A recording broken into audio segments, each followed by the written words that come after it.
presença dos vereadores. Informo que deixa de ser aberta. Não havendo quórum? Da comissão. Ah, tá. Deixa de ser aberta a terceira reunião extraordinária da Comissão de Direitos Humanos. Não, mas eu não sou da comissão, não. Pois é, deixa eu vai informar que deixa de ser aberta. Ah, tá. É o verso.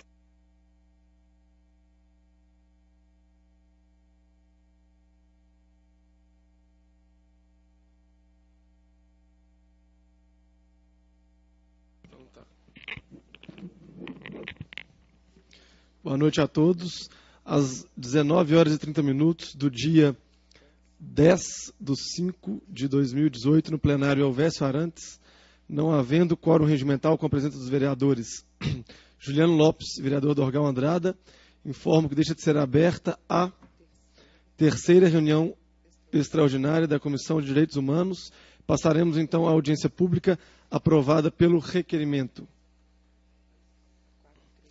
434 de 2018, de minha autoria, para realizar esta audiência pública. Na mesa, presentes, Dr. Antônio Claré, vereador Juliano Lopes, e gostaria também de convidar a senhora Selma Sueli, jornalista e produtora do Mundo Asperger.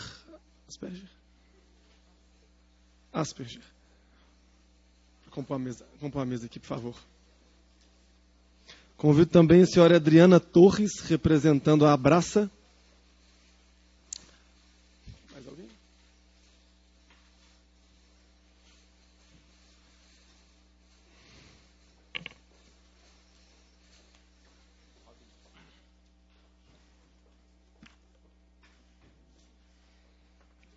Fica aqui.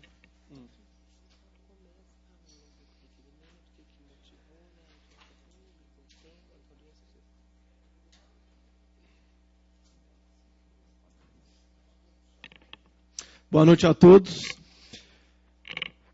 É com muita alegria que recebemos a todos os senhores hoje aqui para discutir um tema tão importante, de tanta relevância, não só para Belo Horizonte, mas para o nosso estado e para o nosso país. Foi apresentado no ano passado um projeto de lei, que é o projeto 293 de 2017, de minha autoria, que trata sobre um auxílio no diagnóstico do autismo nas crianças, e é muito importante deixar claro que é de quem tenha este interesse, né? Não seria, esse projeto ele não obriga o cidadão a passar, a levar o interessado para passar por este teste, é facultativo. O teste é o IRDI, dos 0 aos 18 meses, e o MChat, dos 18 aos 36 meses. Este projeto de lei foi aprovado em primeiro turno, foi uma votação unânime. Foi aprovado em segundo turno, também uma votação unânime. E, quando este projeto, já aprovado por esta Casa, chegou à Prefeitura Municipal de Belo Horizonte, o prefeito Alexandre Calil vetou, ou seja, não concordou com este projeto. Agora, este veto chegou na Câmara Municipal hoje e, provavelmente, semana que vem, nós, ou amanhã, ou na segunda-feira, que será o último dia de plenário deste mês, nós vamos votar este veto. Ele pode ser derrubado ou mantido. Então, é muito importante esta audiência para que os senhores nos ajudem na mobilização de convencer os vereadores dessa Casa a derrubarem o veto para manter, então, este projeto, manter a aprovação deste projeto. E um destaque, doutor Claré e todos os senhores, interessante é que a maioria dos projetos que são vetados precisam de 28 votos em 41 para serem derrubados. Este projeto precisa de 21 ao invés de 28. Então, existe uma facilidade um pouco maior do que os outros vetos para serem derrubados. Então, já deixo claro para os senhores aqui que é interessante a mobilização, porque, pelo que eu conversei com os vereadores desta Casa, existe sim a possibilidade da derrubada do veto. Então, cada voto é muito importante. Caso os senhores puderem vir a esta Casa amanhã, na segunda-feira, um outro dia, procurarem, claro, quem tem interesse, procurarem os vereadores para que eles votem pela derrubada do veto. No mais, só fiz uma apresentação inicial. A discussão é o autismo também, no sentido amplo, não só neste projeto. Qualquer interessado em tratar sobre algum assunto, eu peço que se inscreva. Rafaela, você podia, por favor, pegar quem quiser utilizar a palavra, à vontade. Está aberta esta audiência pública. Vou passar a palavra agora para o doutor Antônio Claré. Só um minuto. Pedir desculpa, senhores, o vereador Juliano Lopes tem um compromisso, ele não vai poder ficar muito tempo, eu vou passar a palavra inicialmente para o Juliano Lopes. Primeiramente, boa noite a todos. Eu queria cumprimentar à mesa o Claré, doutor Antônio Claré, a Selma, dizer que e o vereador Dorgal, que é autor do requerimento dessa audiência pública, já dizer aqui, já declarar meu voto, né, vereador Dorgal, se são 21 votos, nós já temos 2, o meu e o seu. Precisamos ir atrás de mais 18. Dizer que, como vereador dessa casa também, nós temos 2 projetos importantes, junto com o vereador Dorgal, que é da causa autista, que é em relação, que cria o símbolo de identificação, que cria também a carteirinha de identificação. É nosso projeto, da nossa autoria. Tenho um primo na minha família que foi detectado isso, então eu sei a luta dos pais, a luta da família, de todos que estão envolvidos, que tem qualquer tipo de criança com essa síndrome. Então a gente está nessa luta com ele, podemos tentar os vereadores para derrubada do veto, que deve ser amanhã ou na segunda-feira, mas eu queria também pedir desculpa, essa audiência estava marcada para outra data e eu já tinha um compromisso agendado que eu tinha feito, mas não poderia deixar de parabenizar o vereador Dorgal pela sua luta a favor dessa causa, dessa bandeira. É uma causa nobre que a gente tem aqui na Câmara Municipal a obrigação de conseguir os 21 votos para a derrubada desse veto. Mais uma vez, me desculpe não poder acompanhar toda a audiência pública, mas fiz questão de terminar o plenário que hoje da casa terminou às 17 horas e aguardar para essa audiência pública. Doutor Claré, que é um grande batalhador dessa causa, que veste essa camisa, sabe do nosso compromisso com vocês e com todos de Belo Horizonte, e o que depender de mim, do nosso partido, como vereador dessa casa, nós vamos estar conversando com os outros vereadores para que possamos derrubar esse veto, porque é uma lei importante para quem sabe o que acontece em relação a isso. Obrigado, vereador Dorgal, pela oportunidade, obrigado a vocês. Toda a audiência pública está sendo gravada, a gente tem acesso à gravação, tem acesso ao que vocês vão falar aqui, vocês podem ter certeza que estarei com vocês nessa luta, nessa bandeira. Obrigado, tenham todos uma boa audiência. Muito obrigado pela presença, vereador Juliano Lopes. Passo a palavra, então, para o doutor Antônio Claré. Boa noite, vereador Dorgal, vereador Juliano Lopes, cidadãos aqui presentes. Primeiramente, parabenizar aí o vereador Juliano Lopes e o vereador Dorgal, que são vereadores que sempre abriram aqui as portas para a causa dos autistas. Eu, como presidente da Comissão de Defesa dos Direitos Autistas da OAB, sempre tive aqui os gabinetes abertos para propostas, para ideias, e é isso que a gente precisa. Eu acho que nenhum projeto de lei é perfeito, nenhuma ideia é perfeita, mas a gente precisa cada vez mais de garantias para os autistas, né? Eu queria iniciar a minha fala lendo 2 mensagens que eu recebi hoje nas redes sociais. São mensagens bem pequenas, uma da Cristiane Taveira, sobre a questão do diagnóstico, né, para autismo. Minha experiência foi péssima, fiquei muito perdida, não sabia por onde começar. Os profissionais que procurei e meu filho faziam acompanhamento não me ajudaram. Enfim, após muita angústia e dúvidas, meu filho foi diagnosticado aos 6 anos e meio por um neuropediatra e começará agora as terapias. A meu ver, tarde demais. A outra e última mensagem que eu vou ler, eu recebi mais ou menos 45 mensagens de ontem para hoje, é da Cristina Freire Magalhães. O diagnóstico do meu filho foi dado particular com psicopedagoga e neuropsicóloga pagas e por valor alto. Nenhum médico particular me falava o que era, nem nenhuma terapeuta do qual meu filho passou desde os 5 anos de idade. Só consegui um diagnóstico real quando ele fez 8 anos. Até lá foi muita peregrinação. Então, meus amigos, nós da comissão da OAB, aqui representados também pela Joana e pela Vivian, nós procuramos desenvolver um projeto que trouxesse a possibilidade de um diagnóstico precoce certo e gratuito para aquele que não tem recursos financeiros, né?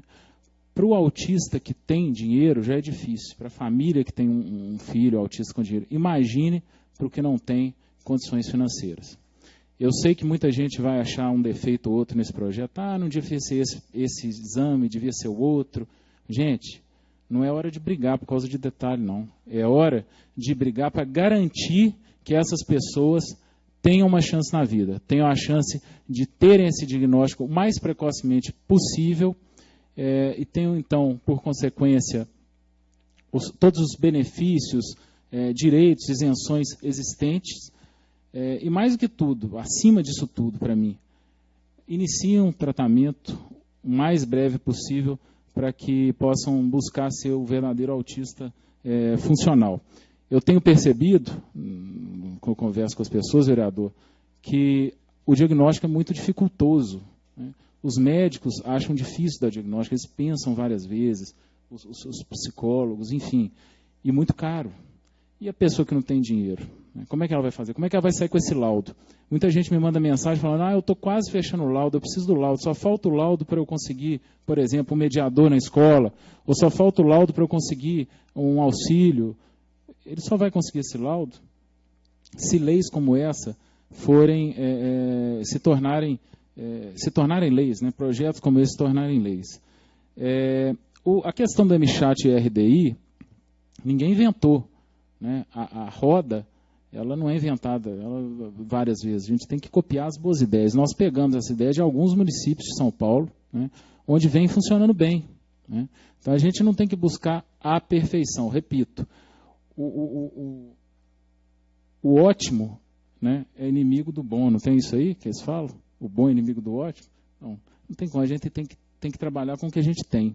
Eu queria dar um exemplo aqui de Ribeirão das Neves, uma cidade vizinha, uma cidade carente, uma cidade muito mais pobre que Belo Horizonte, onde um vereador propôs um projeto de lei nos mesmos termos, chamado vereador Léo de Areias. O projeto foi aprovado, assim como aqui, foi aprovado pela Casa, o prefeito sancionou e hoje é uma realidade. Hoje a população de Ribeirão das Neves, vereador Dorgal, tem essa gratuidade no diagnóstico precoce do autismo. A criança de 0 a 36 meses já sabe, é autista, vamos começar o tratamento, já tenho acesso a tais direitos. E aqui em Belo Horizonte, nós não temos isso. E nós estamos correndo sérios riscos de não termos, porque foi vetado. Nós precisamos derrubar esse veto. E é função de cada um que está aqui divulgar essa ideia, correr atrás do seu vereador. São 41 vereadores. Se não tiver tempo, a gente entende, não tiver como vir aqui, bater nos gabinetes, entra no site, manda e-mail. Hoje todo mundo está nas redes sociais. Eu acho que todos os vereadores devem estar nas redes sociais. Faz pressão. Político só funciona com pressão nesse sentido, gente. Para derrubar um veto, precisa de pressão, né? Então, eu entendo que esse diagnóstico precoce também trará uma melhoria na qualidade de vida do autista, no sentido de não passar por certos constrangimentos. Muitas crianças são constrangidas na escola, são tidas como mais chamadas, né? Ele é devagar, ou ele está no mundo da lua. Não é isso. Às vezes ele tem um diagnóstico de autismo, ele tem uma forma diferente de ser trabalhado, ele precisa do mediador. Então, ao discutir aqui esse projeto que nós da OAB desenvolvemos com muito carinho e trouxemos aqui para o vereador que entendeu, se sensibilizou pela causa e vem trabalhando muito em prol dos autistas, ao desenvolver esse projeto, a gente visou a criança especialmente hipossuficiente financeiramente, que não tem dinheiro para ir naquele médico famoso, onde vai pagar R$1.000, R$2.000, R$3.000 para conseguir um diagnóstico. Ela precisa de um diagnóstico rápido. Pode não ser um diagnóstico perfeito, mas ela precisa desse laudo urgentemente para começar a trabalhar as suas dificuldades. Então, num primeiro momento, vereador, é isso que eu queria dizer e fazer mais um pedido, né, para você, para cada vez mais pedir para os seus pares para derrubar esse veto, que É importantíssimo para as crianças de Belo Horizonte, especialmente as que não têm recursos financeiros, esse projeto, para que tenham o diagnóstico de autismo e iniciem seu tratamento, e pedir aos nossos colegas e amigos que aqui estão, formadores de opinião, e a quem eu já parabenizo desde já por estar aqui numa noite de quinta-feira, por uma causa, que divulguem essa necessidade, peçam para todo mundo entrar no site da Câmara, mandar para cada vereador, porque é um absurdo que está sendo feito. O veto do prefeito traz como justificativa a ausência de interesse público. Essa é a justificativa do veto. E eu me sinto indignado com isso. E, novamente, ao invés de colocar defeito, esse não é o diagnóstico certo, tinha que ser esse, vamos nos unir. No segundo momento, procura o diagnóstico perfeito, a técnica perfeita. Vamos nos unir, porque se a gente não se unir, gente, ninguém vai ajudar, não. Muito obrigado. Só para complementar as palavras, e já parabenizo o senhor, doutor Claré, no próprio texto do projeto, Claré, após mencionar o IRDI e o MChat, nós tivemos o cuidado de colocar, bem como outros instrumentos que venham a surgir. Por quê? A ciência está em desenvolvimento. Hoje tem o IRDI e tem o MChat. Amanhã pode ter um diagnóstico melhor. Ou até pode se descobrir no futuro e se provar que estes não são os melhores instrumentos. Então a gente está aqui para se adaptar, a gente está aqui para transformar, sempre buscando o melhor. Então, parabéns pelas palavras, doutor Antônio Claré. Passo a palavra, então, para... O Antônio Claré quer complementar? Só complementando, isso é importantíssimo, vereador. Essa foi, inclusive, uma sugestão sua, quando apresentamos o projeto, porque dá abertura para que não tenhamos que mudar a lei cada vez que surgir um novo diagnóstico. Ele traz a obrigatoriedade do que há de mais moderno, de instrumentos que venham a surgir. Então, em se comprovando para a prefeitura que o melhor não é esse, essa lei já garante essa questão. Então, meus parabéns mais uma vez por essa sua intervenção. Muito obrigado. Passo, então, a palavra para a senhora Selma Sueli.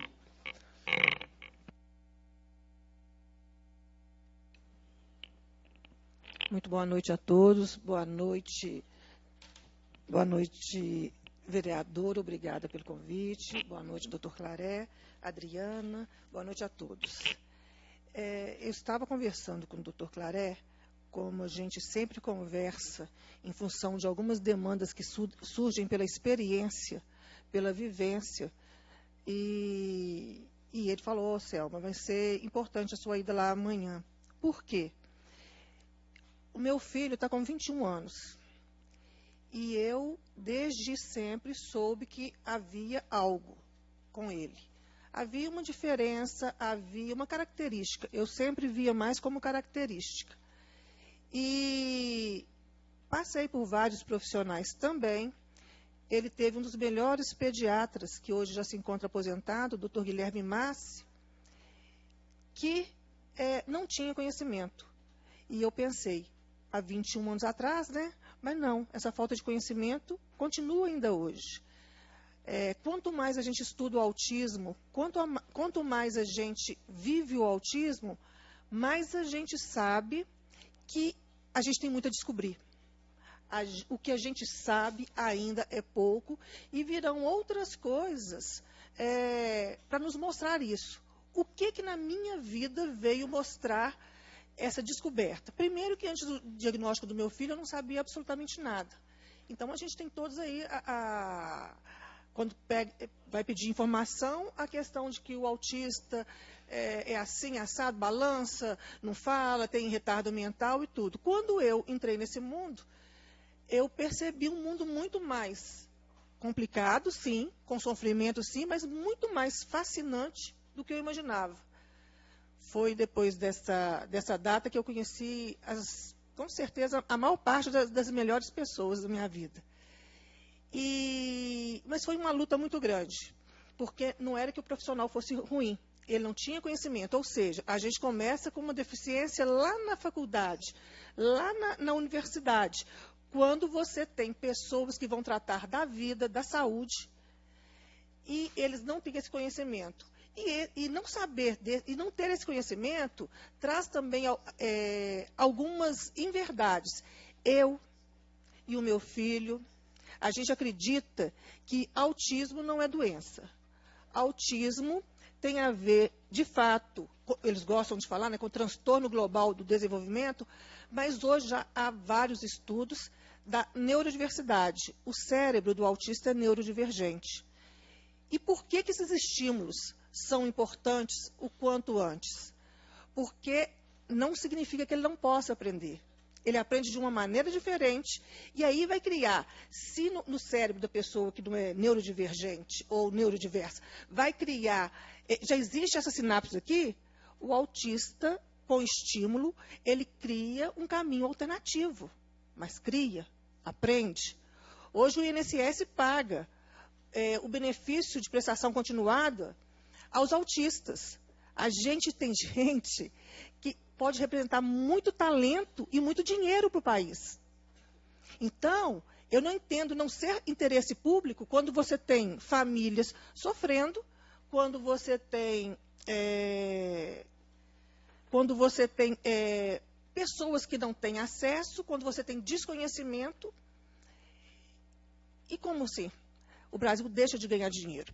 Mas isso tudo, para a cabeça de uma mãe, sabe, doutor Claré e vereador, é muita coisa. E eu não sou técnica no assunto, a minha área é de comunicação social, mas desde que eu soube do diagnóstico do meu filho, eu me debrucei, né, em todos os estudos que eu podia. Mas o meu lugar aqui é o lugar de compartilhar vivências. Então, hoje eu quero contribuir com a minha vivência. A primeira dificuldade que eu tive quando dessa lei municipal, que eu fiquei querendo compreender, foi, mas não existe uma lei federal? Aí me explicaram, a lei federal, ela orienta. A lei municipal vai garantir. E seria, inclusive, interessante que ela fosse estadual, para garantir. Aí eu falei assim, ok. Mas, na questão do protocolo, eu falei assim, mas por que então não fica nos protocolos da Sociedade Brasileira de Pediatria e do Ministério da Saúde, né? Que tem hoje o MChat e a caderneta. Até eu li a caderneta, e lá eles já entendem isso, de verificar o neurodesenvolvimento para acompanhar o autista. E por que para a mãe é difícil, sabe? E eu peço desculpa, porque isso não deve ser o foco de fato, o foco deve ser beneficiar a maioria. O IRD para a mãe é muito difícil, o IRDI para a mãe é muito difícil, porque a gente foi realmente, frontalmente acusada de sermos mães geladeiras e termos causado o autismo nos nossos filhos. Muitas mulheres sofreram com isso, muitas vidas se acabaram com isso. Porque não precisa de ninguém colocar a culpa em mãe, não. Aliás, não precisa de ninguém colocar a culpa em mulher. A gente já nasce com isso assim, para distribuir. Então,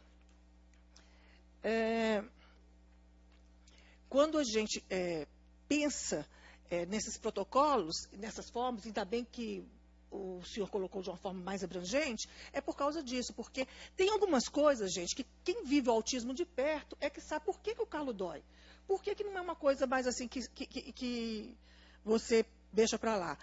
Mas a minha tônica aqui, de compartilhamento de vivências, de compartilhamento de saberes, até porque eu também sou membro da Abraça, que tem um posicionamento, né, em alguns casos diferente, a Adriana vai falar melhor do que eu, mas eu procuro, no lugar de mãe, no lugar de mulher, no lugar de multiplicadora de opinião, entender. E falo com vocês.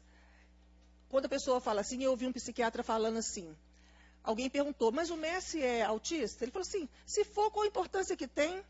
Ele dá conta de tudo hoje, ele já está adulto, não precisa do diagnóstico. E eu pensei, ele não sabe de nada. Eu tive meu diagnóstico há 2 anos. A minha vida mudou. Eu tinha uma carga que eu me cobrava, que eu tinha que dar conta. Eu tinha que dar conta, porque se eu era vista dentro de um padrão na sociedade, eu tinha que dar conta de alguma coisa que o meu cérebro não acompanhava. Então, eu que sei quantas vezes eu vomitei, quantas vezes que eu passei mal, quantas vezes que eu entrei para reunião e tive disenteria, em função de ter que enfrentar aeroporto, ter que enfrentar avião, sabe? E como olhar as pessoas, às vezes, e falar assim, mas como é que essa mulher tão inteligente, ela está com uma dúvida tão básica? eu não me localizo direito. Então, essa mulher que já não estou tão nova assim, sou uma jovem experiente hoje, quando chega aqui e pergunta lá, onde que é? Eles falam, dão localização, e eu fico perdida. Primeiro porque, quando você pergunta uma coisa para os outros, eles falam todas as informações de uma vez. E o cérebro autista, em função dessas ligações diferentes, ele recebe esses estímulos que se processam de maneira diferente e ele leva um tempo maior para entender as coisas. Aí significa, então, que o autista, coitado, né, tem que ter mais paciência com ele? Não, gente. Esse cérebro autista, ele é capaz de coisas inimagináveis, até porque também a gente tem o hiperfoco. E aí a gente fica muito bom no que é o hiperfoco da gente.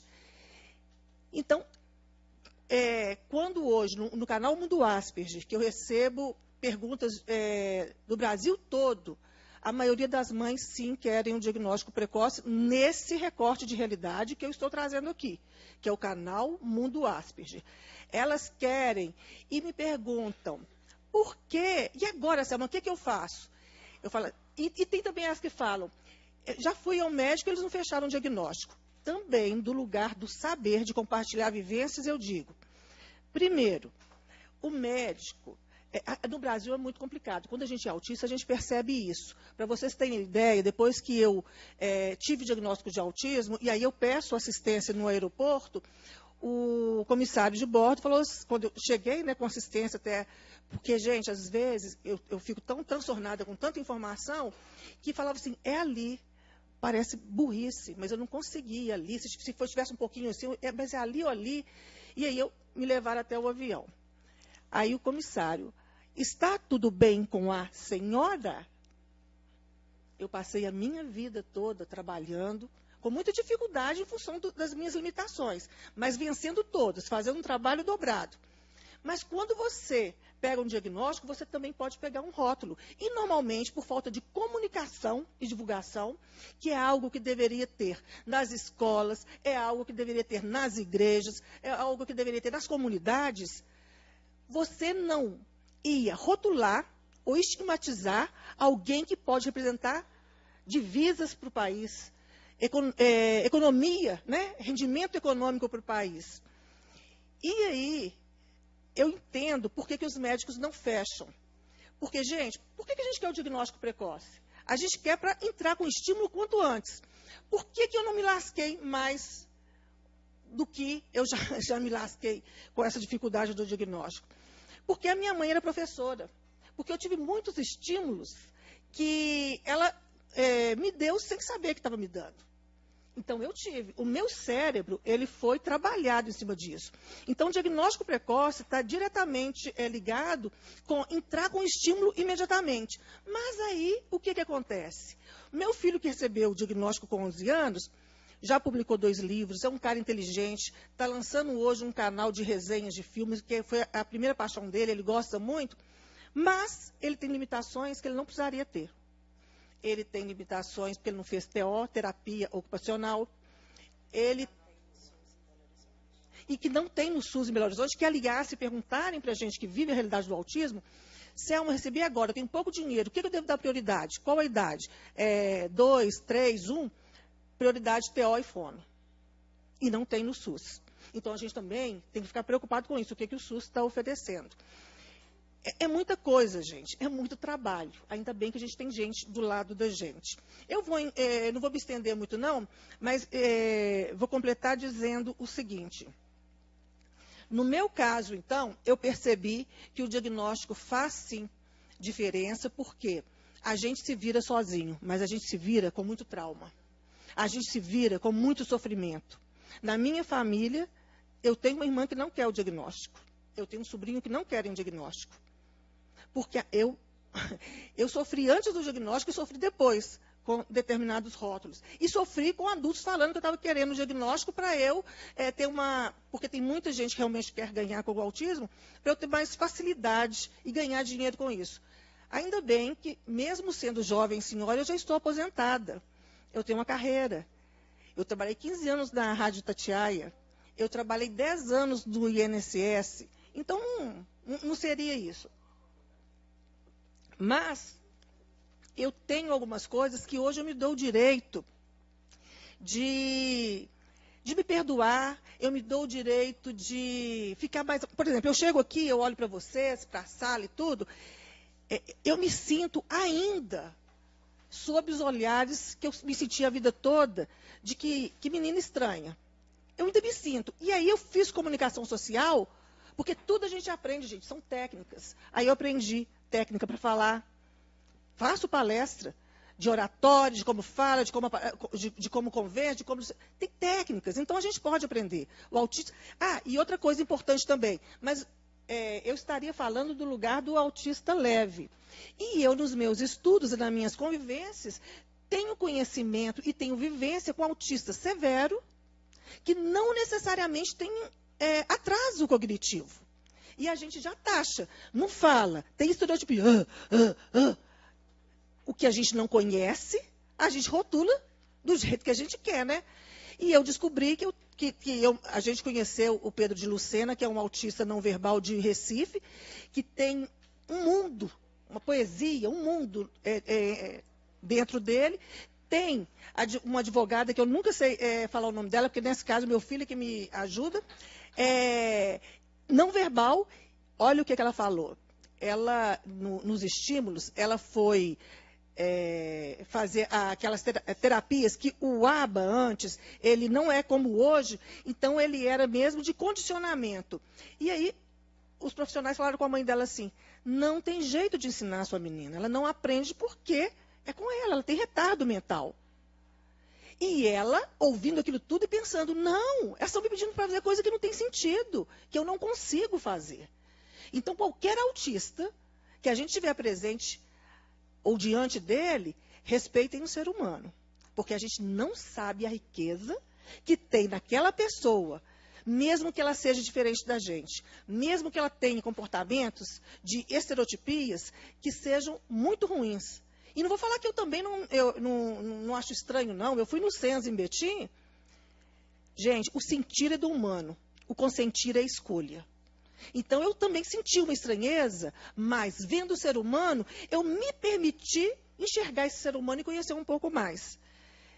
E eu não queria que outras pessoas pagassem esse preço que a minha família pagou, inclusive, né, de pessoas que não querem um diagnóstico, porque, enfim, acham que podem ser rotuladas por isso.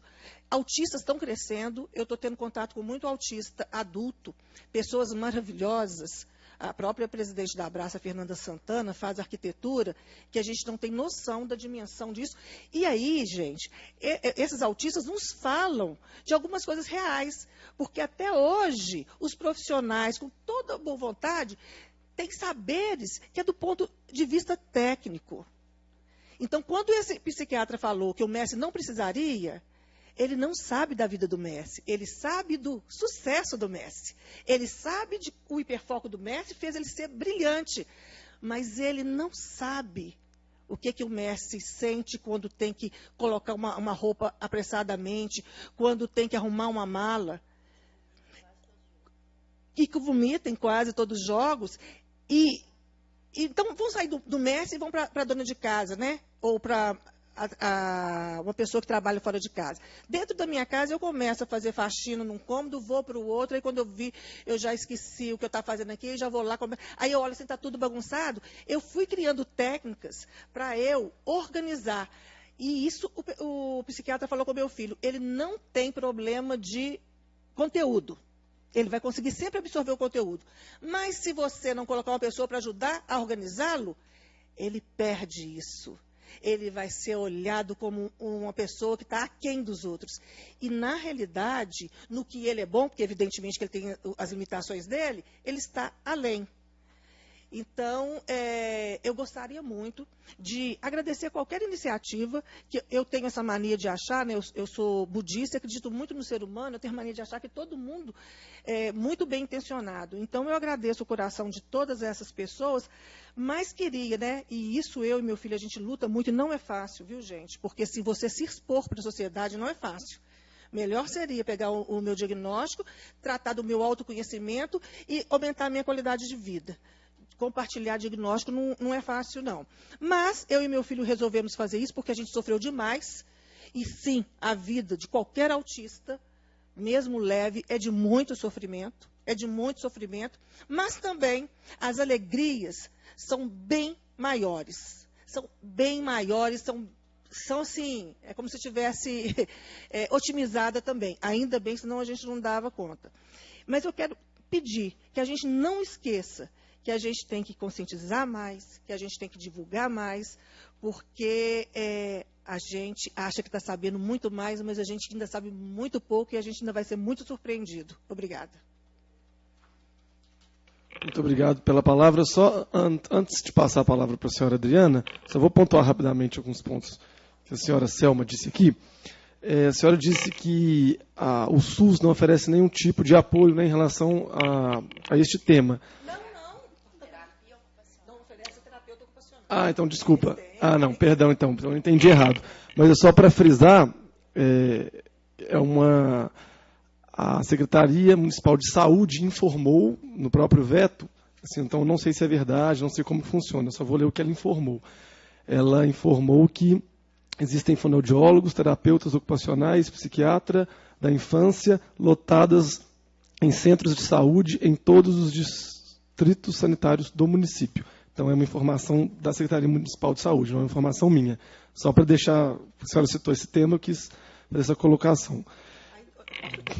Pode, claro. Olha que atrevida. Nessa hora, gente, é muito legal de saber o seguinte: a gente tem o discurso bacana, a gente tem a boa vontade, a gente então tem que pesquisar. Eu, o Maurício Moreira, a gente vive a realidade do SUS, eu não com a minha família, ainda bem, mas com as famílias que eu acompanho, e a gente vê muito mais falta. O SUS, gente, ele tem oásis de excelência. Então, a gente não pode colocar e falar assim, é tudo ruim, não. Mas onde ele é ruim com força. Isso. Só para deixar claro também que eu estou criticando o SUS, da mesma maneira. Sim. Eu estou criticando essa informação. Um outro ponto que a senhora colocou foi o fato de estarem aumentando o número de autistas, né, que a senhora tem percebido isso. Adultos têm procurado a senhora citou isso, né? Não é que tenha aumentado. Não, mas a senhora citou, falou. Forma, eu não me lembro, não. A senhora falou que tem aumentado o número de adultos que têm procurado a senhora com autismo. Não. Mães que estão procurando ela. Que me procuram por causa do diagnóstico precoce. Qual a especialidade que eu vou oferecer em primeiro lugar? Eu vou gastar muito dinheiro, o que eu não posso faltar para o meu filho? Mas, sim, mais adultos estão sendo diagnosticados. Isso, foi isso que a senhora disse. Porque já tem, os profissionais estão, por eles próprios, estudando mais, buscando informações, mas ainda não são todos que sabem. Claro. Não, só para pontuar essa fala da senhora, então, que mais adultos mais pessoas estão sendo diagnosticados com autismo. Para pontuar isso daí, que foi interessante essa fala da senhora, o CDC, Centro de Prevenção e Controle de Doenças, um órgão ligado ao governo dos Estados Unidos, ele inicialmente pontuava que 1 a cada 110 pessoas, crianças que nasciam, eram identificadas com autismo, posteriormente 1 a cada 68 e hoje 1 a cada 59.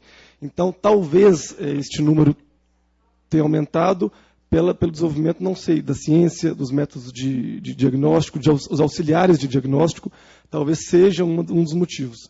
Quis pontuar este assunto também. Dizer da minha tristeza ao ler o veto da Prefeitura de Belo Horizonte, no ponto em que ele disse que considera contrária ao interesse público esta proposição. Então, assim, contrário ao interesse público, tentar uma melhoria para um auxiliar de diagnóstico do autismo, será que isso é contrário ao interesse público? Deixar aqui minha indignação. Queria também, antes de passar a palavra para a senhora Adriana, agradecer a vereadora Nelly, o vereador Irlan Melo, que não estiveram presentes aqui, mas que nos apoiaram muito no desenvolvimento desse projeto, e dizer também que estamos à disposição, e é um trabalho nosso, diário, de divulgar este tema tão importante. A senhora disse aqui que às vezes acontece o constrangimento pela falta de divulgação de como tratar um autista, como o caso do aeroporto.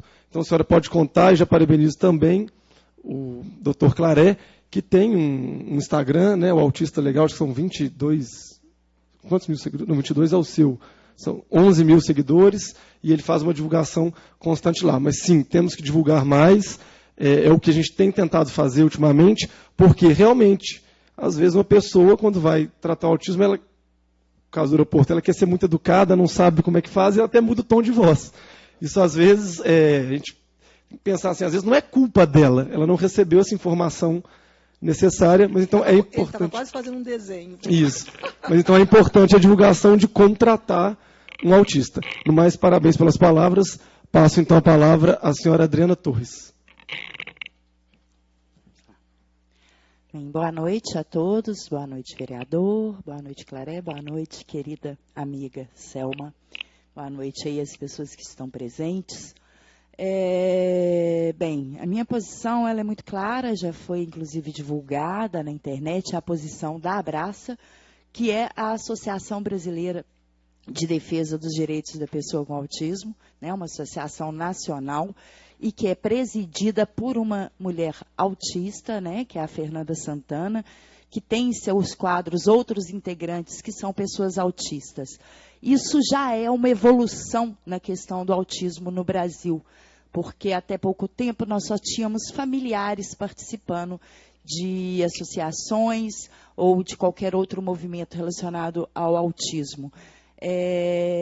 Você pega a história do histórico de luta da pessoa com deficiência no Brasil e vai perceber que esse salto de sair da área de saúde e ir para busca de direitos aconteceu na década de 80 para a maioria, né, dos movimentos, quando as próprias pessoas com deficiência, né, na época do ano histórico que a ONU colocou como o ano da luta, né, da igualdade, entre as pessoas com deficiência, que o ponto principal foi exatamente sair, né, desta visão patologizante, dessa visão de saúde e ir em busca de direitos, né?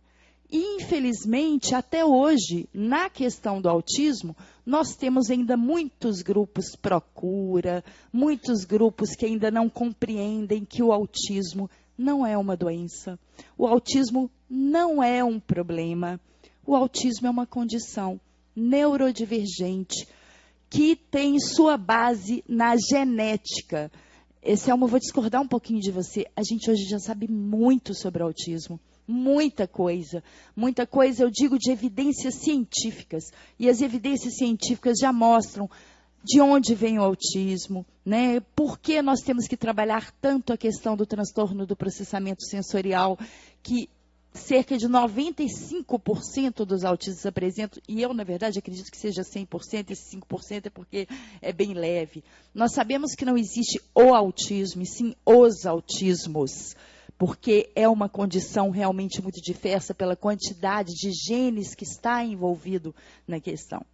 Então, assim, no mundo inteiro tem evoluído, principalmente a partir dos estudos de Lorna Wang, de 1970, que redescobriu os estudos de Asperger. Eu estou fazendo essa linha de tempo em relação ao autismo para poder posicionar aqui a questão da Abraça. Quando Kanner falava de autismo, ele pegou uma caixinha desse tamanhozinho, onde ele colocou um estrito número de crianças com uma estrita condição ali dentro, né? E aquilo ali, esses aqui são os autistas. E qualquer criança que saísse daquele padrãozinho que ele criou, não, essa aí não é autista. Enquanto que Asperger, ainda um ano antes, ele já descrevia a condição de uma maneira muito mais abrangente, inclusive falando de mulheres autistas, falando de genes autistas. Mas esses estudos se perderam por conta da Segunda Guerra, por conta do próprio marketing de Kanner. E Kanner foi o que colocou esse termo que Bruno, alguns anos depois, né, abraçou, que foi a porcaria do termo mães geladeira. Isso acontece porque, muitas vezes, mães autistas, né, ou crianças com uma grande hipersensibilidade sensorial e com dificuldade com o toque, o que não é o caso do meu filho, porque ele é hipossensível e por isso ele jamais seria rastreado nesses métodos antigos, elas evitavam o toque da mãe. Não, então a culpa é da mãe. Claro, por que não? Não é mesmo? Ao invés de parar e tentar entender o que aquela criança, né, estava passando. Bruno, quando pegou essa ideia, foi para frente e separou dezenas de mães de crianças, porque as mães que causavam autismo em seus filhos. Foi um sofrimento inimaginável. Depois, outros psicanalistas vieram com a ideia da mãe crocodilo, né? E, atualmente, tem a ideia da mãe superprotetora, porque de geladeira a gente pulou para superprotetora. A culpa vai ser nossa. No final das contas, sempre a mãe será culpada, né? Mas vamos saber qual vai ser a questão. E a genética está aí, está mostrando claramente, né, como que o cérebro do autista funciona, como que a gente pode trabalhar, inclusive, a plasticidade cerebral com essa questão do diagnóstico precoce. Só que a evidência científica, ela é muito importante para essa questão do autismo, não somente para desculpabilizar quem não tem culpa, mas para tratarmos a questão de uma maneira correta. Não existe tratamento para o autismo, já que ele não é uma doença. Existem intervenções que dão suporte e apoio para que aquela criança possa se desenvolver, possa desenvolver suas potencialidades. Nós temos diversas intervenções interessantíssimas. Essa semana, Selma, eu estava conversando com uma pessoa do Texas para ver se a gente conseguia mandar uma pessoa para lá para estudar o método RPM, que é da Soma, né? Que é para crianças não verbais, para que elas possam sair do seu silêncio, como vários autistas adultos não verbais saíram dos seus silêncios no mundo. Isso nós estamos atrás. Agora, vamos falar desta lei. Esta lei que surgiu aqui, ela não veio daqui, né?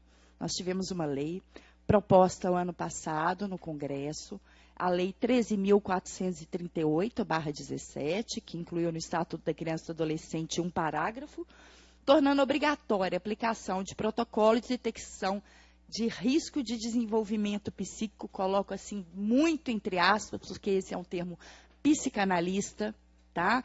E não baseado em evidências científicas, em todas as crianças com menos de 18 meses. Bem, nesse período, a Abraça lançou um manifesto contrário a esta lei, né, por várias questões, desde essa questão do desenvolvimento psíquico desse termo errôneo utilizado, até várias outras questões relacionadas à lei. Houve reuniões no Ministério da Saúde, tá? Esta reunião surgiu dessa reunião uma nota técnica que está sendo utilizada em todo o Brasil e que deve ser seguida em todo o Brasil. É uma nota do Ministério da Saúde. Nesta nossa nota técnica, comprova-se ali escrito que um instrumento que o senhor apresenta aqui na proposição de lei que foi vetada, em turno único que foi votado, tá? Não foi 2 turnos, não. No site, então, está errado. Lá está como turno único. Então, a gente pode pedir para a casa corrigir, mas foram 2 turnos. Eu estava presente nos 2 turnos. No site está escrito turno único. Eu fiz a pesquisa. Inclusive, eu divulguei... Nas 2 vezes eu fiz ampla divulgação, pelo menos nas redes sociais aqui no site da Câmara, sobre as 2 votações. Também o autista legal. Tá. Retomando aqui, no caso da nota técnica do Ministério da Saúde, eles são muito firmes. Primeiro, ao falar o que já se sabe. O instrumento IRD não tem validação científica para ser colocado para essa utilização. E sim, isso importa, Clare. Importa porque não vamos utilizar um protocolo que não tem evidência científica para ser utilizado. Eu não posso simplesmente pegar um papel, rascunhar aqui e falar, olha, esse é o artigo, pronto, entreguei, alguém gostou, já foi replicado? Não, não tem replicação. É utilizado em algum lugar do mundo? Não, não é utilizado. Ah, mas nós vamos utilizar aqui. Não, não é assim que funcionam as coisas. O MChat, tudo bem, o MChat, a partir de 18 e 24 anos, é utilizado mundialmente, é verdade. E estamos, apesar de ainda não ser validado no Brasil, né? A própria Sociedade Brasileira de Pediatria, quando surgiu essa lei federal, fez questão de fazer aquela cartilha sobre o MChat, prevendo o risco do IRD. Prevendo o risco do IRD. O Conselho Federal de Psicologia soltou uma nota contra. Existe um racha dentro do próprio grupo de psicanalista brasileiro em relação a isso. E nós vamos adotar um protocolo que não tem validação científica, em um período que não existe nenhuma comprovação de que se possa ter diagnóstico precoce, que é de 0 a 18 meses. Porque, de acordo com as evidências científicas, fazer rastreio de autismo de 0 a 18 meses, você produz muito mais falsos positivos do que diagnósticos corretos. No mundo inteiro, os países, a menor idade que você vai encontrar de rastreio é 16 meses. A menor idade que você vai encontrar, que é no Reino Unido, se não me engano. Tá? A idade média encontrada é 18 meses. Então, não tem como apoiar a derrubada desse veto. Não tem como, porque contraria as evidências científicas, né? Contraria o que está sendo feito no mundo inteiro em relação à questão. E, principalmente, nas vésperas do Dia das Mães, onde vemos faixinha bonita, mãe maravilhosa, etc. Tal.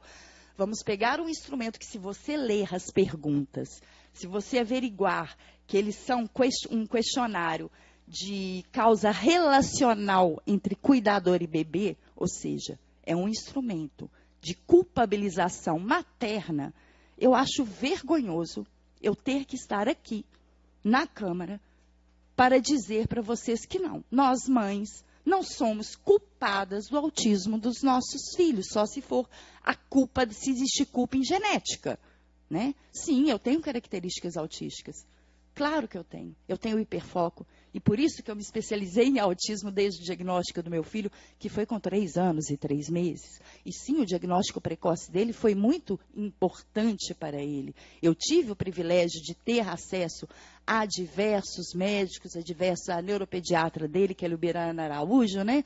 Que é uma fantástica neuropediatra. Inclusive, eu mandei para ela essa questão da audiência de hoje. E somos muito favoráveis ao diagnóstico precoce de acordo com as evidências científicas. Nada além disso.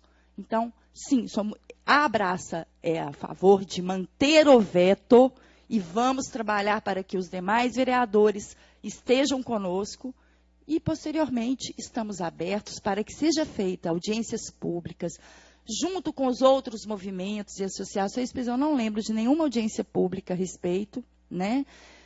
Diferente, por exemplo, da audiência que eu vi outro dia, que foi convidada pelo Irlan Mello, né? Do Estatuto da Pessoa com Deficiência. Nós viemos discutir isso aqui e que teve ampla divulgação. Além da Abraça, eu participo da Comissão de Defesa dos Direitos da Pessoa com Autismo, que é ligada à coordenadoria da Prefeitura de Belo Horizonte. E ninguém estava sabendo de nenhuma audiência antes da aprovação da lei. Nós não ficamos sabendo disso, né? Então, com certeza, a proposição de um novo projeto, dentro das evidências científicas, dentro do que está sendo hoje realizado, com certeza terá o nosso apoio. E, para além disso, Dorval, se você quer realmente apoiar as pessoas autistas, vamos tentar pensar em um projeto que, para além do diagnóstico, pense como será encaminhada essas crianças. Porque, como eu disse, e isso até ano passado era uma realidade, que foi discutida inclusive na Assembleia Legislativa de Minas Gerais, nós não tínhamos terapeutas ocupacionais no SUS. E o terapeuta ocupacional é o ponto-chave para a intervenção do autista. Né? Nós precisamos de uma mudança que aí vai muito além da minha alçada e da sua, que comece na faculdade. Porque eu não sei se você sabe, mas não se ensina neurodesenvolvimento nas faculdades de medicina. Doutora Raquel Del Monte, que é hoje uma das maiores especialistas em autismo no Brasil, ela era pediatra quando o filho dela nasceu e ela teve um filho, né, autista. Ela fez psiquiatria. Ela teve que fazer psiquiatria para poder entender o que estava acontecendo, pois ela mesma diz, na faculdade, na pediatria, nunca teve uma matéria a respeito de neurodesenvolvimento. E isso é um absurdo. Né? Então, nós precisamos melhorar os nossos profissionais, nós precisamos capacitar os nossos profissionais, nós precisamos ter profissionais habilitados. Sobre a questão da escola, Claré, eu escrevi uma cartilha, a Selma conhece, sobre autismo e inclusão escolar, que já está disponível gratuitamente na internet. Né? E temos que ir nas escolas, temos que conversar com os pais das outras crianças, temos que explicar o que é o autismo. Né? Eu já explico para o meu filho, que está com 6 anos, que ele é um autista, né? E que isso é muito bacana, porque ele tem coisas bem legais para mostrar para as crianças. Não precisamos de nada que não seja baseado em evidências científicas. Não podemos retroceder para a época das mães geladeiras e mães crocodilos. Obrigada. Muito obrigado pelas palavras, senhora Adriana. Gostaria de pontuar alguma coisa que você disse aqui. Em primeiro lugar, a senhora disse que acompanhou pelo menos um dos 2 turnos, já que a senhora disse que achou que tinha tido só um turno de votação. Não, quando eu fiquei sabendo, por essa audiência que foi divulgada a audiência foi divulgada no grupo, né, da comissão, eu fui no site, né, porque, na verdade, eu trabalho há 10 anos com direitos humanos, antes de ser mãe de autista, e eu fazia vários acompanhamentos aqui na Câmara. Eu fui no site baixar a proposição, baixar todos os documentos para poder averiguar o que era, porque no cartazinho não tinha as informações, e lá no site está escrito lá, turno único. Sim, então, mas a senhora disse, eu quero falar em cima da fala da senhora, em que aqui só teria acontecido um dos turnos. Mas então isso... Não, eu vou chegar no ponto, só um minuto, tá, só rapidinho. Então quer dizer que a senhora ficou sabendo que existiu essa votação aqui, na Câmara Municipal. Então, assim, eu queria fazer uma sugestão para em um próximo momento, no futuro, porque tudo que a senhora colocou aqui foi muito interessante, e deu para perceber que a senhora se aprofundou muito no assunto, a senhora tem conhecimento amplo. Que a senhora possa, da próxima vez, discutir esse tema no curso do processo legislativo, porque às vezes poderíamos ter feito alguma emenda no projeto para melhorar ele nesse sentido, com todo esse conhecimento que a senhora tem a oferecer. Com certeza, se eu tivesse sabendo que esse projeto estava sendo discutido na casa, eu teria participado. Mas eu não fiquei sabendo, eu só fiquei sabendo essa semana com a notícia do veto e da audiência pública para discutir o veto. Isso que eu falei. Eu não fiquei sabendo da discussão dessa lei. Eu estava nessa casa há um mês atrás, na reunião do seminário que teve sobre o Estatuto da Pessoa com Deficiência. E eu vim falar sobre a questão do autismo. Tive uma fala aqui, você pode pegar, eu inclusive peguei a parte e coloquei na internet, mas eu não fiquei sabendo, e até lhe pergunto, teve alguma audiência pública sobre o projeto? Não, então eu vou chegar nesse ponto, deixa eu só fazer umas pontuações, depois eu posso até voltar a palavra para a senhora. Então, isso aqui é uma Câmara Municipal em que os vereadores legislam, a própria Câmara divulga em seu site tudo o que acontece aqui dentro. Estou dizendo isso, é importante eu frisar isso, senhora Adriana, porque ficou parecendo que nós não tivemos o trabalho de divulgar esse projeto. Então, eu divulguei em todas as minhas redes, contei com várias pessoas que divulgaram, inclusive algumas estão aqui, vejo o rosto da Joana, da Vivian, da Juliana e de outras pessoas que acompanharam esse processo. Toda a divulgação, se a senhora depois quiser conversar com elas para conferir, teve essa divulgação, inclusive do site da Câmara. Então, assim, eu como vereador e essa casa, nós temos que cumprir esse dever de divulgar. E os interessados também têm que cumprir o dever de buscar essa informação. Assim, a gente não tem como fazer mais do que divulgar, divulgar e divulgar. Então, eu fico até surpreso da senhora não saber que um projeto do ano passado sobre o tema autismo não estava discutido nessa casa. Um segundo ponto é que audiências públicas são, sim, importantes, mas elas não acontecem no momento em que o vereador simplesmente deseja. Neste caso, foi uma provocação. Essa lei ela não foi elaborada, a ideia não foi minha. Eu recepcionei, achei interessante, busquei entender. As pessoas em que eu procurei estavam de acordo e, por isso, eu coloquei esse projeto de lei protocolei esse projeto de lei. Então, outro ponto que eu gostaria de dizer aqui é que a senhora citou sobre os 16 meses, no caso da Inglaterra. Então, a senhora antes disse que não existe nenhum diagnóstico que poderia ser feito até os 18 meses, depois a senhora citou o caso da Inglaterra, que poderia ser iniciado com 16 meses. Nenhum país do mundo adota um protocolo antes de 16 meses. Foi a minha fala. Exceto a Inglaterra. Que a maioria... Não. Falei, ele a partir de 16 meses. Mas foi isso que eu disse. Não, todos os outros a partir dos 18. Isso, e a Inglaterra a partir dos 16. Se não me engano, eu tenho que recordar, porque eu não sei se é a Inglaterra ou a Holanda. Ou a Bélgica. Tem que ver. Então, este país que possivelmente aceita dentro dos 16 meses, isso então fortalece, pelo menos um pouco, a questão da possibilidade e da importância de se ter um possível diagnóstico antes também dos 18 meses. Já que algum país chegou A senhora vai fazer caras para mim que mas olha a senhora não consegue escutar as minhas palavras. Se eu errar aqui no que eu disser, a gente pode depois discutir isso, mas a senhora não consegue me ouvir? Olhar para mim, a senhora tem que olhar para baixo, tampar o rosto? É porque o senhor está falando bobagem. Então, que a senhora me corrija depois. Eu não falei bobagem, eu simplesmente repeti o que a senhora disse aqui. De forma que é o caso. Incorreta. De forma incorreta, não. Eu repeti que a senhora disse que algum país, que era a Inglaterra, poderia utilizar isso a partir de 16 meses. Deixa eu te explicar. Não deixa eu explicar, não. A palavra está comigo. Okay, daqui a pouco eu retorno para a senhora. Tá? Então, eu vou continuar pontuando aqui. O veto, ele poderia, nesse caso, já que a senhora trouxe essa informação... A senhora trouxe informação, então, que nesse projeto de lei, o MChat, a senhora concorda, né? E não concorda com o IRDI. Está certo isso? É o que a senhora disse. Então, o veto poderia ter sido parcial se este IRDI realmente não funcionar, né? Eu tenho que entender melhor, porque não é opinião, não é uma corrente unânime, não é uma corrente única. Existem pessoas que acreditam no IRDI. E, no mais, dizer da importância das palavras da senhora. Muito obrigado por tudo que a senhora disse. E só peço para que a senhora tenha um pouco de respeito. Tudo que a senhora disse eu escutei com muita atenção, me direcionando o olhar à senhora.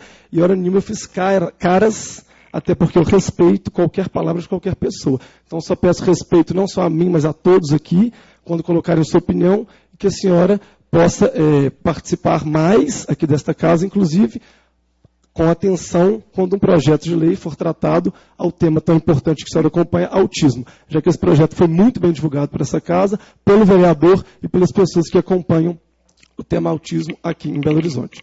A senhora gostaria de usar a palavra mais uma vez? Com certeza. Estou muito impressionada com a sua fala. Eu frequento essa casa há 10 anos, né? E nunca fui tratada dessa forma. Estou chocada. Desculpe. Acho que o senhor deturpou minha fala quando eu falei que não existe. Eu vou repetir a fala para que ela não seja cortada, tá? Não existe protocolo utilizando no mundo de 0 a 18 meses. A idade mais utilizada no mundo é a partir de 18 meses. O protocolo mais utilizado é o MChat, né? O IRD foi um protocolo criado por um grupo de psicanalistas, né? E dentro da própria psicanálise, ele não tem sido validado, né? Não tem validação científica, não é questão de opinião. Opinião é uma coisa assim, eu gosto de chocolate, eu gosto de sorvete. É uma questão de evidência científica, isso é muito importante quando se discute um projeto desse, né? Estamos falando aqui de algo que precisa ser discutido entre especialistas mesmo. Eu acompanho a Câmara há muitos anos, bem antes disso. E sim, eu tenho o costume de entrar no site da Câmara. E acredito que todas as outras pessoas da Comissão de Defesa das Pessoas com Autismo aqui, da coordenadoria, também façam esse acompanhamento. Por isso foi minha surpresa e a surpresa do grupo, porque realmente nós não ficamos sabendo, tá, do projeto. Não estou falando que é culpa de ninguém, eu só estou relatando uma situação. Não quero culpabilizar o vereador, porque eu sei que não é responsabilidade dele. Agora, audiência pública, é bom lembrar que essas audiências públicas, elas são previstas tanto na Constituição Federal quanto em nossa lei orgânica. A obrigação das comissões, né, de realizarem políticas públicas para discutirem projetos diversos. Como este projeto em si, ele traz especificações muito técnicas, Adriana, aí é a opinião. Eu acho que seria muito de bom tom sempre haver audiências para discutir, porque os vereadores não têm, né, obrigação de saber sobre tudo. Você não tem obrigação de saber sobre autismo, de saber que IRD não é validado, que MChat é validado. Você não tem essa obrigação, né? Mas você trouxe a informação. Então, peraí, eu estou com isso aqui, será que isso é bom mesmo, não é? Uma audiência pública, ela ajuda, ela facilita, porque ela traz aí profissionais que realmente atuam na área e que vão poder te auxiliar, né?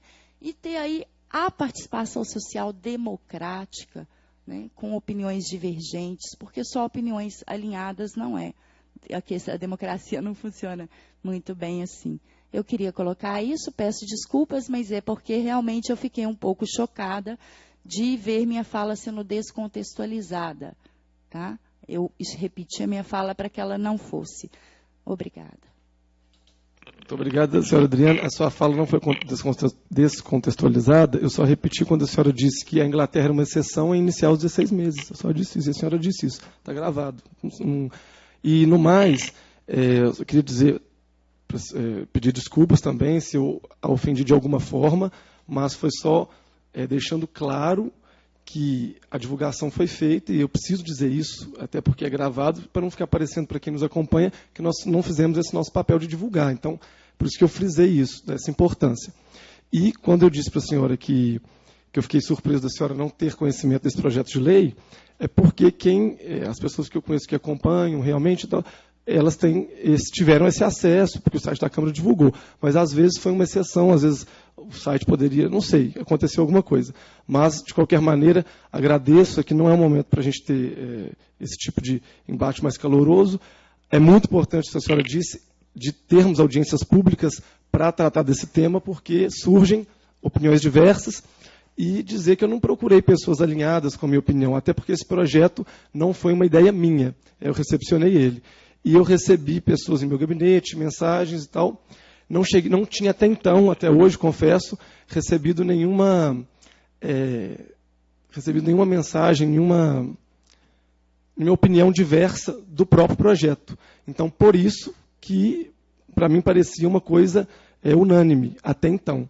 Mas estou aqui para aprender, gostei muito da palavra da senhora, a senhora demonstrou um amplo conhecimento e a audiência pública tem essa função. Mas, muito obrigado. Eu queria passar a palavra para o doutor Antônio Claré. Queria parabenizar a senhora Adriana, eu acho que ela trouxe muito conhecimento aqui para o debate, ela é uma grande conhecedora de causa.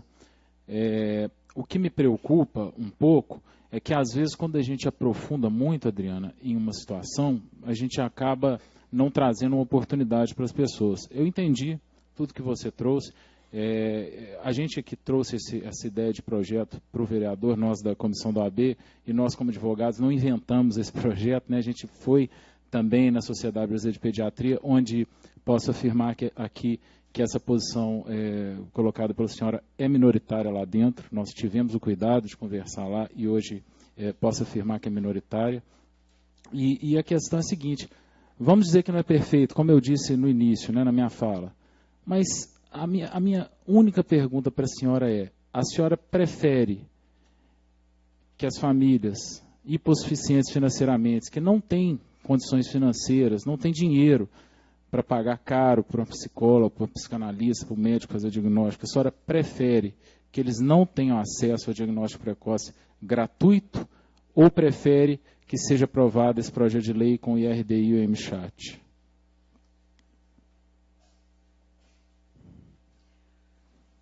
Isso é uma falácia, desculpe.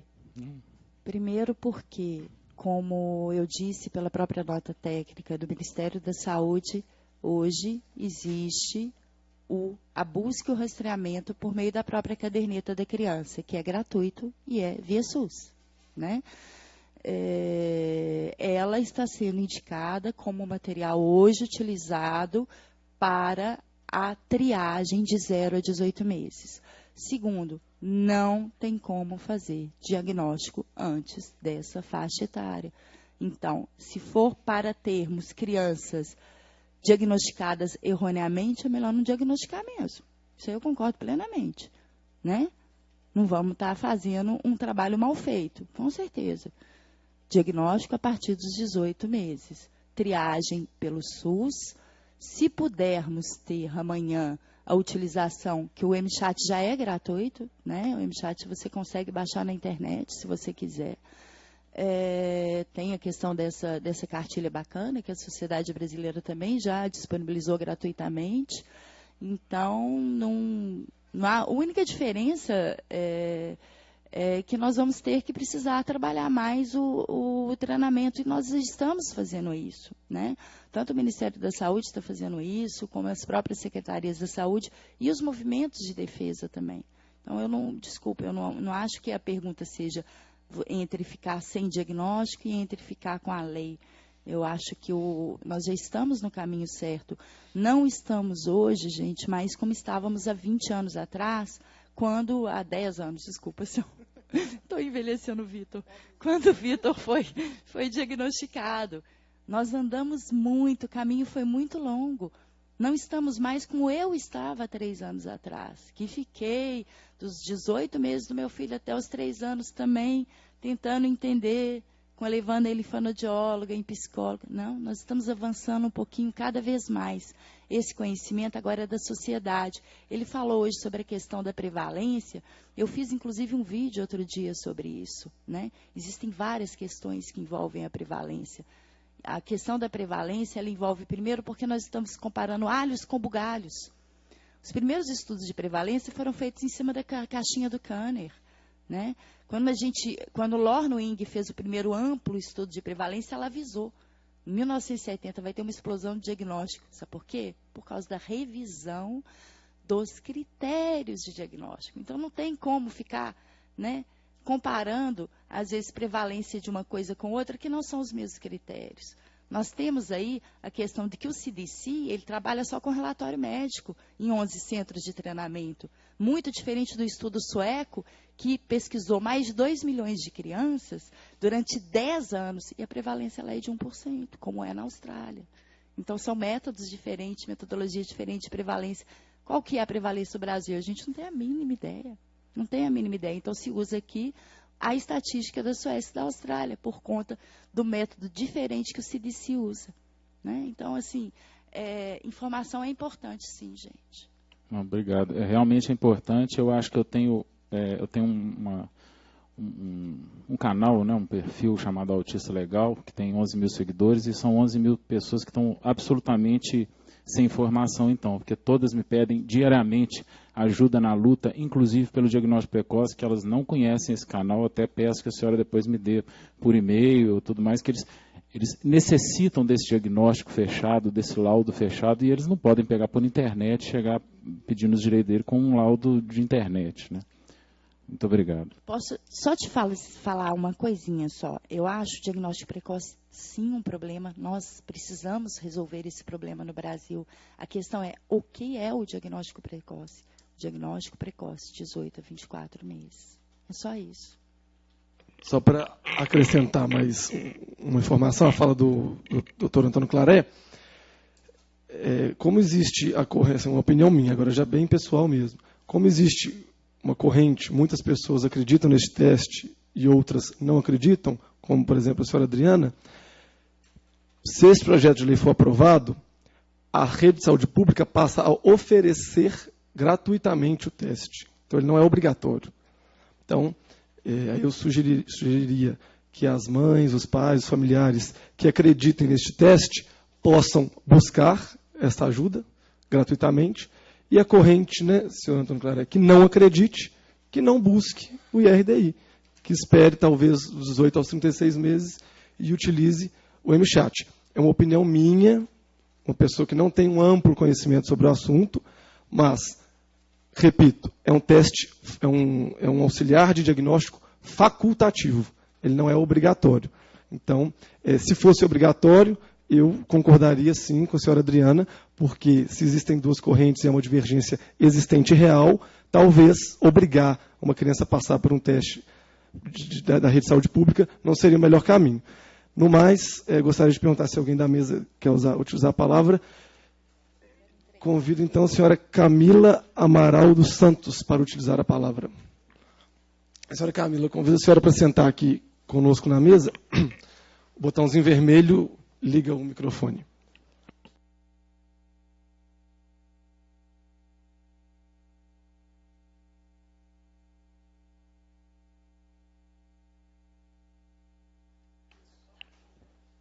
Primeiramente, boa noite a todos.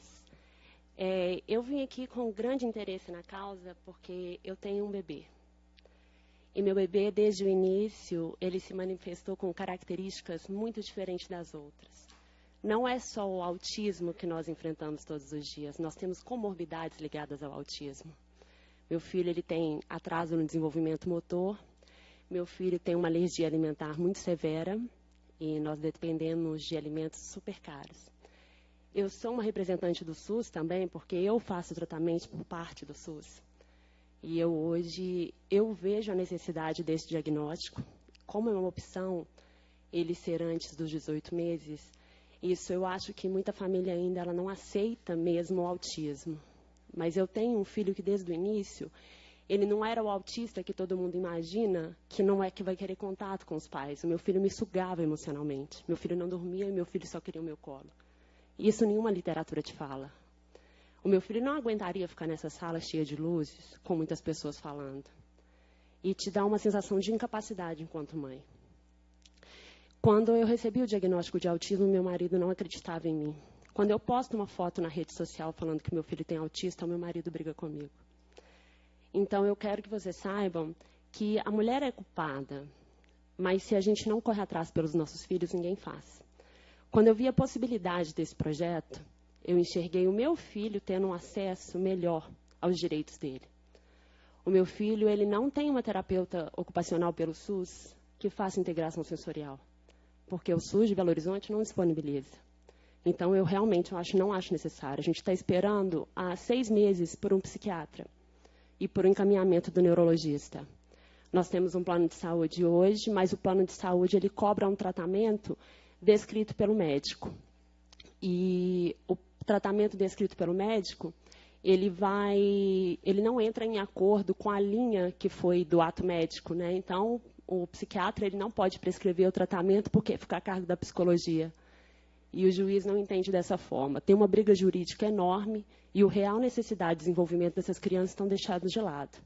Eu sou professora da educação fundamental e essa semana eu vi um aluno meu chamando uma outra aluna de autista porque ela estava meio avoada. Então, eu não sei em qual sociedade a gente está procurando ser inserido, não. Se a gente não pensar em políticas públicas pelas crianças que estão nascendo agora, pelas que estão crescendo, eu acho que a intervenção ela vem para mudar a vida de qualquer um. Meu filho, ele não me olhava nos olhos. Meu filho, ele era alheio. Ele não conseguia andar, ele demorou para andar. Ele tem vários hematomas na cabeça ainda porque cai com frequência. A gente conseguiu um modelo de intervenção. Nós fazemos hoje 18 horas de intervenção semanal. Não é fácil. Eu trabalho ainda e sou eu quem leva e busco. Eu vou de ônibus. E a gente está inserido no programa da UFMG. A gente faz uma terapia, só que não é voltado para a psicanálise. A psicanálise é um meio, gente. Existem outras formas de tratamento. Eu não tenho terapeuta ocupacional e ele tem muita seletividade alimentar. Ele não come vários alimentos. É um conjunto de fatores. Se eu limitar agora o que eu posso oferecer para essas crianças, não há garantia que elas vão ter alguma coisa. Eu tenho que agarrar o que eu posso no momento. Se eu pudesse dar mais ao meu filho, eu daria, mas eu não tenho. Eu não durmo, eu preciso fazer o máximo por ele. Se essa é a minha missão, eu vou fazer. Mas, gente, não limite o que essas crianças podem ter. O meu filho foi diagnosticado com autismo aos 18 meses. O caso da minha amiga, talvez caia até em contradição o que a senhora disse. O João ele é um bebê de 12 meses. Ele acaba de receber o diagnóstico. Mas a mãe dele posta os vídeos na internet e são claramente expressivos de como era a situação inicial. Já sabia e era nítido. Vocês não vão... A gente sempre espera um filho da gente olhando para a gente quando a gente chamar ele pelo nome. O meu filho mal fala o nome dele e ainda responde pouco quando eu chamo. Então, eu perdi o meu filho ideal, tive que aprender isso tudo, tenho limitação do Estado, tenho limitação na rede privada... E eu ainda vou limitar mais do que eu posso garantir? Eu acho que a gente não tem que pensar em limitar. Vamos melhorar conforme. Se é uma questão de poder fazer, por que não fazer? Porque se eu não consigo convencer a minha família que eu possa fazer pelo meu filho que os médicos muitas vezes não enxergaram. É isso que eu penso. Obrigada. Muito obrigado por sua palavra. Senhora Camila Amaral Santos. Eu gostaria de questionar os senhores se alguém mais gostaria de usar a palavra. Não. Então, partimos para o encerramento. Gostaria de agradecer a presença de todos os senhores. Uma audiência com divergência é sempre muito mais produtiva do que uma audiência que não existe divergência. Então, agradeço a fala de cada um aqui, 3 mulheres e 1 homem, e gostaria de dizer que este projeto que foi aprovado e vetado pelo Executivo, ele está em pauta. Então, quem tem um interesse positivo em derrubar o veto, que procure os vereadores para incentivá-los a votar pela derrubada do veto. Quem tem um interesse de manter o veto, talvez, procure também uma sugestão, os vereadores, para pedir esse apoio. No mais, às 20h51, encerramos esta audiência pública. Muito obrigado e boa noite.